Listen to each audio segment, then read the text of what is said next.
A lição dessa semana, a lição 4, ela vem trazendo para nós algo fundamental, presente no nosso viver de cada dia, algo que nos acolhe, nos sustenta. Baseada no Salmo 139, um salmo tremendo na palavra de Deus, profundo, de uma profundidade sem igual e que nos impacta de uma maneira poderosa. E vem falando sobre o Deus que é onipresente e onisciente. Eu acho interessante porque o salmista ele começa o Salmo 139 de uma maneira tremenda, que Davi ele expressa: Senhor, tu me sondas e me conheces. Veja aqui, tremendo isso. Deus nos sonda e nos conhece por inteiro. Nada escapa do seu conhecimento sobre nós. Então nós temos que estar atento, né? Porque no verso 2 ele diz: Tu conheces o meu assentar e o meu levantar, de longe entendes o meu pensamento. Tudo relacionado à nossa vida, ao nosso viver, as nossas ações, as nossas atitudes, os nossos pensamentos, é do conhecimento do Senhor, em todo o tempo, em todas as situações. Então nós vemos aqui a onipresença e a onisciência são atributos absolutos, inseparáveis de Deus. Tais atributos não podemos dimensionar. O Senhor do universo, mas nos enche de reverência, temor e ação de graça, pois ninguém está tão distante dele que não possa ver e alcançar. Não há nada que ele não conheça ao nosso respeito e nunca haverá surpresas para Deus. Não nos tratou conforme nossa índole de vida. Sua misericórdia é a verdadeira razão de não sermos destruídos e sua graça nos elevou de perdidos pecadores a cidadãos dos céus. Então nós vemos que a onisciência de Deus é maravilhosa, segundo o salmista nos verso 4 a 6 do Salmo 139. Davi declara: tal conhecimento é maravilhoso demais para mim, elevado demais para que eu possa alcançá-lo, segundo o verso 6. Esta declaração nos ensina algumas verdades. Primeiro, a racionalidade não permite entender como alguém pode estar em vários lugares e em qualquer época ao mesmo tempo. Para nosso Deus não existe tempo e espaço que não se curvem a Ele. Segundo, a transcendência do nosso Deus é singular. Seus atributos o fazem superlativo por si só. Não há alguém como Ele em todo o universo. Apenas Deus sabe nossos pensamentos antes que sejam produzidos. E terceiro, a imensurável graça de nosso Deus é destacada aqui, pois é um Deus santo, que sabe quão pecadores sórdidos somos, e mesmo assim Ele põe sobre nós a sua mão. O verso 5. Isso é graça e misericórdia. Por isso a sua onipresença, ela é também maravilhosa, conforme os versos de 7 a 12. Sua onipresença se impõe sobre tudo e sobre todos, e não há quem possa ocultar-se diante dos seus olhos. O salmista, no versículo 7, faz uso de uma pergunta retórica para percebermos quão magnífico é o nosso Deus. Não existe um só lugar em todo o universo em que não seja claro, patente e explícito aos seus olhos. Pois ele diz: para onde me irei do teu espírito, ou para onde fugirei da tua face? Não há quem possa fugir ou esconder-se da presença de Deus. Os confins do universo, planetas e estrelas remotas e até buracos negros são claros e nus aos seus olhos como o meio-dia. O incrível é que não existe um só lugar em sua boa mão que sua boa mão não alcance, conforme o verso 10. Percebemos que a expressão ainda ali quer enfatizar que as distâncias são reais para nós, os mortais, mas não para Ele, o eterno Senhor de todo o tempo e espaço.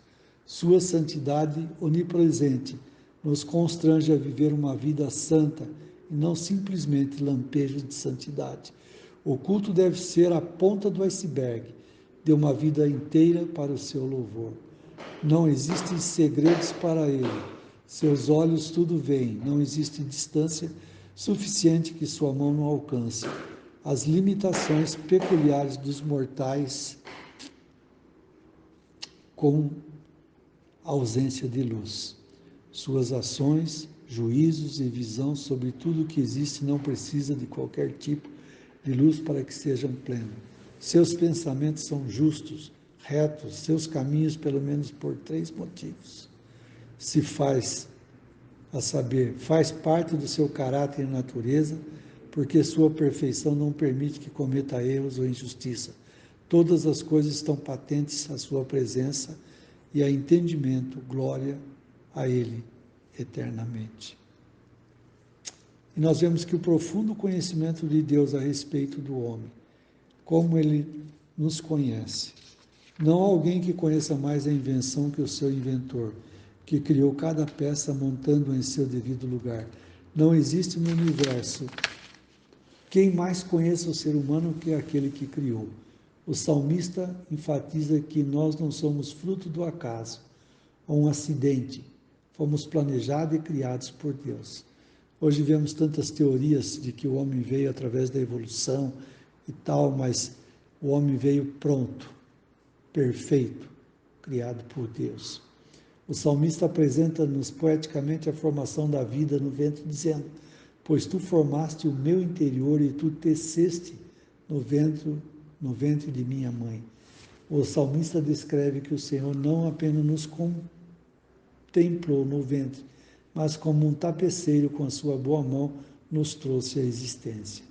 Sua onisciência o faz vislumbrar e registrar todos os dias de cada um dos 7,5 bilhões de humanos do planeta, e todos os demais que existirem e aqueles que virão a existir. Sim, cada um deles. O Senhor mesmo deu cores, tons, formas e tamanhos diferentes. Não existe ninguém igual a ninguém. Todos são absolutamente diferentes.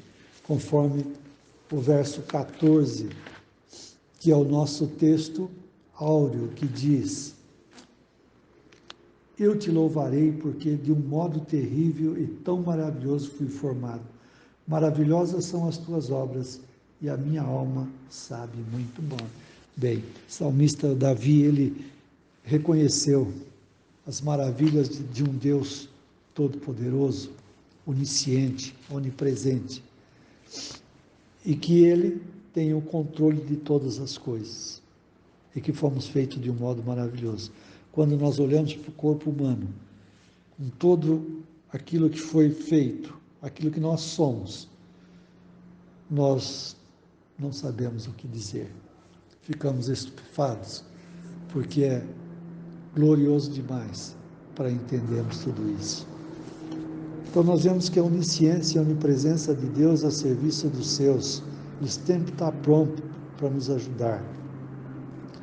O salmista canta sobre os atributos de Deus como eles são incontáveis. No livro de Jó encontramos a seguinte declaração: ele faz coisas grandiosas, inescrutáveis, maravilhas imensuráveis. Jó 5:9. É impossível nós compreendermos o modo operante de Deus, de Todo-Poderoso. Sua maneira de agir é singular e perpassa a lógica humana. O profeta declara: não sabes? Não ouviste que o eterno Deus, o Senhor, o Criador dos confins da terra, não se cansa nem se fatiga? O seu entendimento é insondável? Saber que seus pensamentos são inalcançáveis, que entre todos os seus incontáveis planos incluiu você e eu, que Ele está conosco, é simplesmente reconfortante e renovador. Segundo Isaías 40:28. A maneira mais perfeita e plena dessa verdade revela-se no Emmanuel, o Deus que se fez carne e habitou entre nós. Vimos a sua glória cheia de graça e verdade. João 1,14. A percepção de tamanha verdade promove no salmista atitudes de santidade que o leva a se apartar do mal e dos atos pecaminosos. Assim como diz o Salmo 1. O Salmo tem um grande ensinamento sobre esse tema. É manter-se longe dos obstinados pelo mal, é uma questão de sobrevivência espiritual. E aí nós chegamos então, o que fazer ante a onisciência e onipresença de Deus? Salmo 139, 23 e 24. Diante de tudo isso expresso, daquilo que Deus fez, daquilo que Deus, da forma como Deus age, da forma como Ele nos criou, como nós reagimos? A onipresença e onisciência e suas implicações na vida de Davi o fizeram tomar algumas atitudes. O salmista suplica ao Senhor que intervenha em sua vida de maneira benfazeja.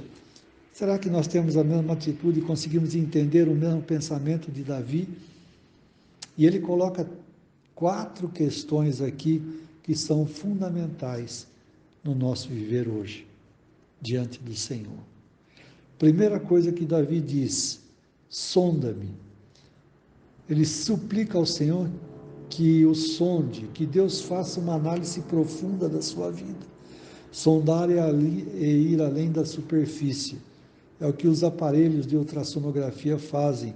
Eles vão além da epiderme, da aparência, eles buscam ver os órgãos internos. A oração de Davi é que Deus mergulhe no mais profundo do seu ser para fazer uma análise. Será que nós permitimos isso? Clamamos isso a Deus? O que implica nisso quando nós diz ao Senhor: sonda-me, Senhor, e vê o meu coração? Será que nós estamos dispostos a deixarmos ser sondados por Deus? Outro aspecto que Davi traz nessa oração, ele diz: conhece-me. Davi suplica que o Eterno conheça o que há de mais secreto em seu coração. Ele pede a Deus que vá além das frases ou demonstrações emotivas litúrgicas para conhecê-lo na íntegra, como na expressão nordestina, no tutano da alma. O verbo yadá é também conhecer como intimidade. Davi quer que Deus o conheça intimamente em uma relação profunda e pessoal. Isso nos deixa muitas vezes intrigados, porque será que nós clamamos ao Senhor para que conheça-nos? Como é a nossa vida diante de Deus? É algo que nós temos que reavaliar cada dia, de fazer uma introspecção na nossa vida e ver aquilo que nós precisamos deixar de lado e nos aprofundar no conhecimento e na graça do Senhor. Então Davi diz: sonda-me, conhece-me, e aí ele faz uma outra pergunta, um outro pedido: prova-me. Davi pede que o Senhor o teste, não para Deus ver, mas para que Davi tenha a experiência do teste, da superação, que ele cresça e amadureça. Prova não é uma mera avaliação, mas um aprendizado decorrente da experiência vivida. O apóstolo Paulo, em Romanos 5, 3 a 5, ele diz: e não somente isso, mas também nos gloriamos nas tribulações, sabendo que a tribulação produz a perseverança, e a perseverança a aprovação, e a aprovação a esperança, e a esperança não causa decepção, visto que o amor de Deus foi derramado em nosso coração pelo Espírito Santo que nos foi dado. Prova-me. Será que nós estamos dispostos a pedir a Deus: prova-me? Ou você tem passado por isso e tem depositado aos pés do Senhor toda a sua luta? É o que nós devemos fazer. Saber que Deus é por nós em todo o tempo. E aí Davi, ele termina esse pedido dizendo: guia-me. Davi avança na sua relação com Deus pedindo pela benfazeja interferência divina. Ele suplica que o Senhor o dirija e o conduza, à semelhança do pastor com o seu rebanho, do leme no barco. Davi quer que suas decisões sejam dirigidas pelo Senhor, pois a sua intenção é a eternidade. E ele diz no verso 24: guia-me pelo caminho eterno. Seus olhos estão para além do mundo atual. Ele não busca o sucesso e aventuras. A súplica dele é para a eternidade. o novo e vivo caminho que é o seu anseio, o céu. Será que nós temos esse anseio no nosso coração? Será que nós queremos ser guiados por Deus? Precisamos realmente meditar em todas essas coisas. Salmo 139 é tremendo. Tremendo porque desde o seu início ele vem mostrando que Deus nos conhece, o nosso assentar, o nosso levantar de cada dia. Mas aí vem o pedido de Davi: sonda-me, ó Deus, e conhece o meu coração. Prova-me e conhece os meus pensamentos, e vê se há em mim algum caminho mau, e guia-me pelo caminho eterno. Que possamos fazer essa oração junto com Davi, que possamos fazer esse pedido, assim como Davi fez lá no passado, e de podermos ter a eternidade diante de nós. Que os irmãos sejam abençoados com essa meditação, que os irmãos sejam alcançados pela graça misericordiosa de Deus e que possamos ter uma semana abençoada, que possamos estar intercedendo uns pelos outros, que possamos estar de mãos dadas e, se possível, estarmos juntos em comunhão. Nós temos participado nos cultos de uma maneira bastante pequena, mas que tem sido agradável, por poder rever nossos irmãos, podemos estar juntos e podemos cultuar o nosso Deus de uma forma poderosa. Nós estamos vencendo as lutas, vencendo as dificuldades, mas somente na graça e na misericórdia do nosso Deus. Que isso seja real na vida de todos e que realmente tenhamos uma semana abençoada. Em nome de Jesus. Amém.